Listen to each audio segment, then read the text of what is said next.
Então vamos lá. Metodologia Aristo. Coloca aí, edição, por favor. Primeiro, claro, revisão repetida espaçada. É a forma de você mostrar para o teu cérebro que você não pode deixar alguma coisa ser esquecida, pô.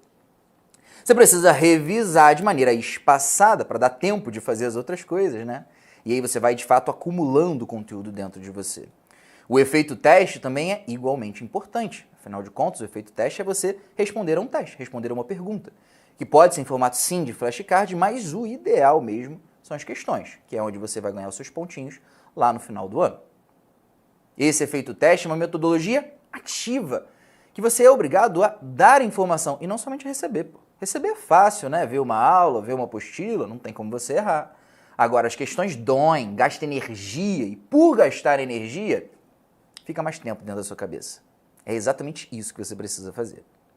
Direcionamento por aula ou por tema, não faz sentido você ficar estudando coisas que não vão cair na tua prova, cara. Psicofarmacologia tem uma incidência de 0,2%.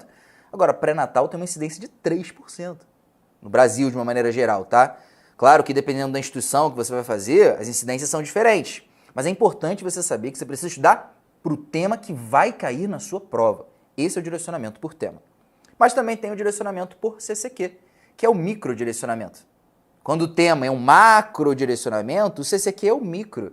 Dentro de cada aula, dentro de pré-natal, dentro de psicofarmacologia, quais são os conceitos, as pílulas de conhecimento, as linhas de raciocínio clínico que você precisa ter na sua cabeça. Caso contrário, você não vai conseguir descobrir qual é o gabarito das questões. Diabetes, por exemplo, você vai falar sobre antidiabéticos, não é qualquer coisa que cai. Metformina, não é qualquer coisa que cai. Se você souber o efeito colateral gastrointestinal, que você tem que ajustar quando o paciente tem um clearance baixo, pronto, você já acerta um monte de questão. Indicação de metformina, pronto, acerta um monte de questão. Saber o conceito-chave para a questão é chave para a sua metodologia, a sua produtividade. E o último direcionamento é por desempenho. Ou seja, você vai estudar mais aquilo que você sabe menos. E aí a gente entra na fórmula de aprovação Aristo, né? Aquela tal regra matemática de que se você acerta 95% das fáceis, 75% das médias e 20% apenas das difíceis, você tem uma nota competitiva demais em qualquer instituição para qualquer especialidade. E eu estou falando, seja para ser aprovado na primeira fase, seja para ser aprovado, ou para ter uma nota competitiva para a segunda fase. Esses três direcionamentos são a representação do princípio de Pareto. Grande Pareto da regra 80-20, que diz que 80% das consequências vem de 20% das causas. Esse aí, o princípio de Pareto, é o que sustenta aquela frase que parece um paradoxo Aristo. É possível você se esforçar menos e, por isso, ter mais resultado. Porque você se esforça menos, mas você investe onde tem um retorno muito maior.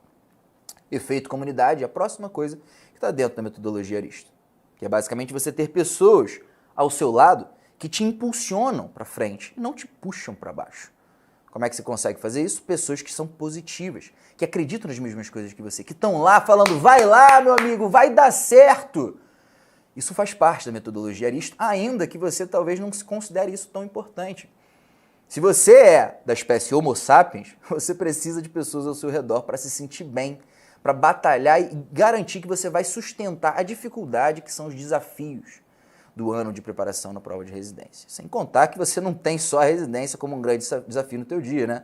Você tem problemas pessoais, você tem problemas de saúde, você briga com o namorado, briga com o teu pai, tem problema financeiro, tem um monte de problema, tem problema com seus filhos, é um monte de coisa acontecendo. Se você não tiver pessoas para te sustentar nesses momentos, a chance de você ficar para trás é muito maior. Cuidar da sua saúde está quase por último, mas não é menos importante, pelo contrário. Se eu tivesse que escolher um aqui para começar, é a minha saúde, óbvio. É eu dormir pelo menos 6, 7 horas por dia. É eu fazer exercício pelo menos 5 vezes na semana, 1 hora por dia. É eu ter alguma forma de espiritualidade. Eu gosto de meditação, mas pode ser qualquer outra coisa que você quiser. É ter uma saúde física, mental e social em dia. Só assim o meu corpo vai aguentar a barra, que é segurar esse monte de porrada, que é fazer um monte de questão e ter um monte de erro e ainda assim vá lá, vou seguir no dia seguinte fazendo exatamente o que eu preciso fazer. E por último, organização com metas. A organização com metas nada mais é do que você utilizar tudo isso de uma maneira centrada, organizada, para que você consiga de fato aproveitar isso tudo sem que você gaste tempo.